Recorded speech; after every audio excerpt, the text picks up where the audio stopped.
A reading from the Holy Gospel according to Mark. That day when evening came, he said to his disciples, "Let us go over to the other side." Leaving the crowd behind, they took him along just as he was in the boat.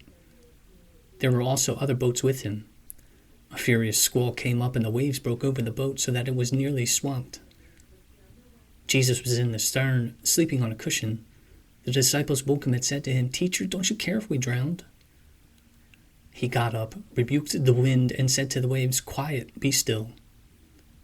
Then the wind died down and it was completely calm. He said to his disciples, "Why are you so afraid? Do you still have no faith?" They were terrified and asked each other, "Who is this? Even the wind and the waves obey him." The Gospel of the Lord. So, as a priest, I have the pleasure and I'm blessed to have the opportunity to be with people at many stages of their lives. These stages could be called defining moments, and I completely stole that word from a book that I read on business, but nevertheless it works well here.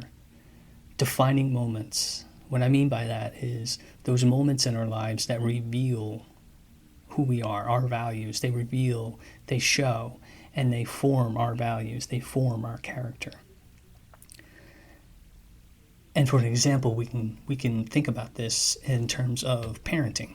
And for those of you who aren't parents or would like to say to me, "Oh, Father, I don't even like kids," just use your imagination.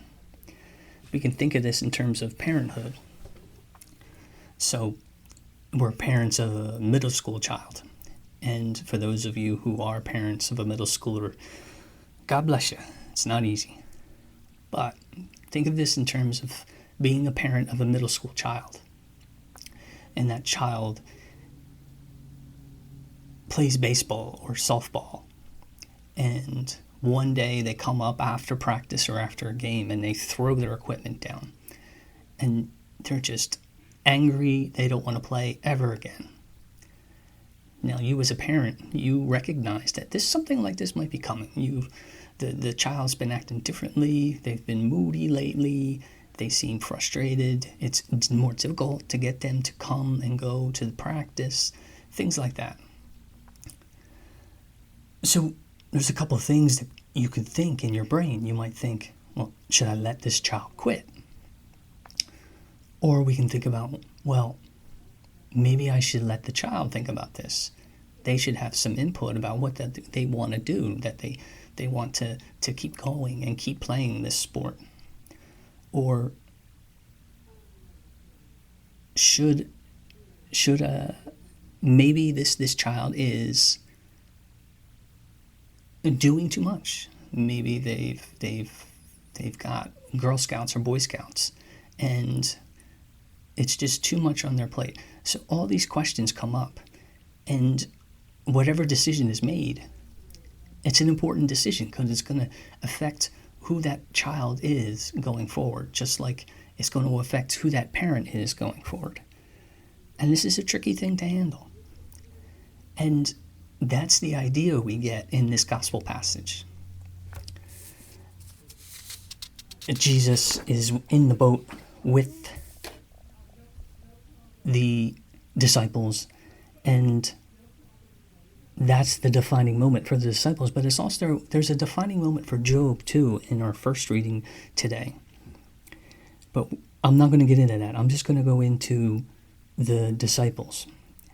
And Jesus, he's all-knowing. He's God. And so he knows that this storm is coming. But also, he's lived around the Sea of Galilee. So he's familiar with the fact that the Sea of Galilee is prone to these storms, that they happen. But he doesn't do anything. He doesn't warn them. He doesn't change his MO. He's just sitting in the boat chilling. Because he knows that this is a teaching moment. When we go through times of panic, suffering, or tragedy, it's tough for us, isn't it? Sometimes people might say our faith is being tested. And that doesn't really make us feel much better. We hope that our friends are with us there emotionally, spiritually, so we don't feel so alone. But these moments, like the moments with the disciples, are defining moments for us. Whether we're going to face this storm with courage, what's going to happen to us? And this is what happened to the disciples. This moment tested them. How do we know this? Well, because at the end of it, they asked themselves, who is this man that even the wind and the storms obey? They were tested in that moment. Did they have faith in Jesus? And through that teachable moment, they gained faith because they started to understand who Jesus is. So the question for us, my friends, is this. What's our defining moment? What are we asking God? Do we have faith in God? Is there a defining moment in our lives where we have to ask God for something? Is there a defining moment for our friends? These moments like this, where storms are coming and we're not sure if we have faith. What are we going to do? Are we going to ask God for the gift of faith? Or are we going to run? And maybe running is the right thing to do. Who knows? But it's definitely something we have to think about. God bless you.